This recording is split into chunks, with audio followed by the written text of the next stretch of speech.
बच्चों, आज हम पढ़ेंगे आयनन की मात्रा को प्रभावित करने वाले कारक।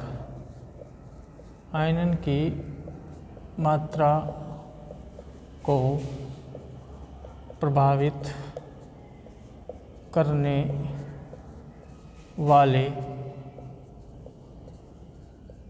कारक।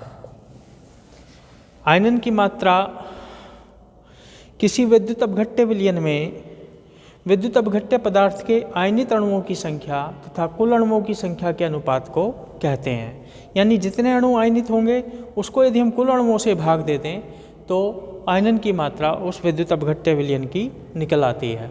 तो इस आयनन की मात्रा को प्रभावित करने वाले कारक कौन से हैं उनके बारे में पढ़ेंगे। नंबर 1, विद्युत अपघट्य की प्रकृति।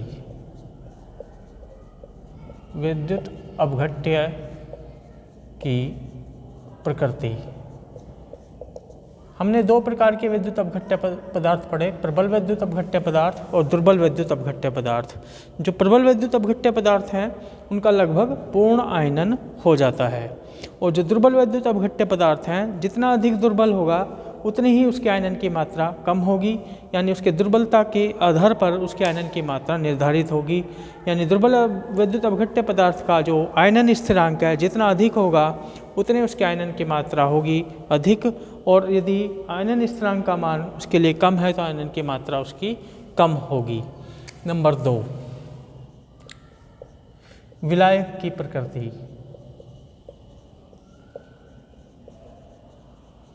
विलायक का डाइइलेक्ट्रिक स्थिरांक हिंदी में कहते हैं परावैद्युतांक, जिसको आप फिजिक्स में पढ़ेंगे। जितना अधिक होता है उतने ही उसमें किसी विद्युत अपघट्य पदार्थ का आयनन अधिक मात्रा में होता है। तो जितने भी हम विलायक हमारे पास हैं उनमें जल का परावैद्युतांक या इंग्लिश में हम कहते हैं डाइइलेक्ट्रिक स्थिरांक सबसे अधिक होता है। अतः जल में किसी भी विद्युत अपघट्य पदार्थ की आयनन की मात्रा सबसे अधिक होती है। नंबर 3, ताप का प्रभाव। जब हम ताप बढ़ाते हैं तो गतिज ऊर्जा बढ़ती है अणुओं की, और गतिज ऊर्जा बढ़ने से आयनों की भी गतिज ऊर्जा बढ़ती है, मूवमेंट बढ़ता है, वेग बढ़ता है, तो जिससे उनके बीच का आकर्षण बल कम हो जाता है। आयनों के बीच के आकर्षण बल तथा आयनन की मात्रा बढ़ जाती है। जब आयन दूर हो जाते हैं आपस में तो आयनन की मात्रा इस तरह से बढ़ जाती है। नंबर 4, तनुता का प्रभाव। तनुता क्या है? किसी भी विलयन में वह आयतन जिसमें 1 मोल विलेय पदार्थ घुला है उस विलयन की तनुता कहलाता है। जैसे 1 मोल पदार्थ 100 ml विलयन में घुला है तो विलयन की तनुता होगी 100 ml। यदि 200 ml में 1 मोल घुला है तो विलयन की तनुता होगी 200 ml। यदि 1 मोल 500 मिलीलीटर में घुला है तो विलयन की तनुता होगी 500 मिलीलीटर। यानी विलायक की मात्रा बढ़ने के साथ साथ तनुता बढ़ती है। तो तनुता बढ़ने पर आयनन की मात्रा बढ़ जाती है। दुर्बल विद्युत अपघट्य के आयनन की मात्रा तनुता बढ़ने पर बढ़ जाती है। नंबर 5, सम आयन प्रभाव। समायन प्रभाव पर क्वेश्चन अलग से भी आ जाता है कि समायन प्रभाव क्या है, उदाहरण सहित स्पष्ट कीजिए। जब किसी दुर्बल विद्युत अपघट्य पदार्थ में हम कोई समान आयन वाला दूसरा विद्युत अपघट्य पदार्थ मिलाते हैं तो दुर्बल विद्युत अपघट्य पदार्थ की आयनन की मात्रा घट जाती है। इस घटना को हम सम आयन प्रभाव कहते हैं।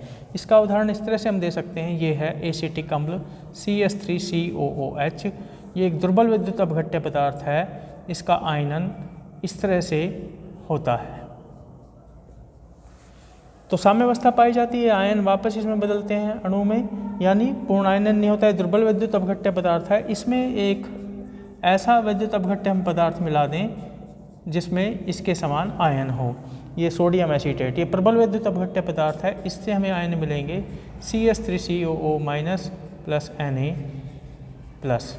तो यहाँ पे ये समान आयन है।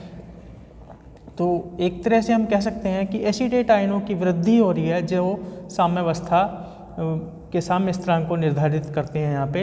तो इन जब एसीटेट आयनों की वृद्धि हो रही है तो लासेटेलियन नियम हम पढ़ते हैं कि साम्यावस्था पर किसी एक पदार्थ के सांद्रण को हम बढ़ा दें या अभिकार को या उत्पादों के सांद्रण को हम बढ़ा दें तो साम्यावस्था उस दिशा की ओर बढ़ती है जिस ओर किए गए बढ़ाए गए सांद्रण का प्रभाव समाप्त हो सके। तो यहाँ पे एसीटेट आयनों की सांद्रता बढ़ रही है इसकी वजह से, तो क्या होगी, साम्यावस्था उस ओर जाएगी जिससे इन एसीटेट आयनों की संख्या कम हो जाए, यानी विपरीत दिशा में क्रिया हो जाएगी इधर को, और ये आयन जुड़ करके वापस ये बनाएंगे, यानी इसके एसिटिक अम्ल की आयनन की मात्रा घट जाएगी। तो इस घटना को हम कहते हैं सम आयन प्रभाव।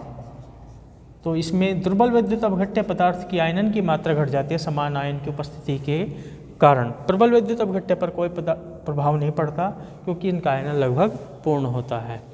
तो ये आज इतना ही, इससे आगे अगले वीडियो में बताऊंगा।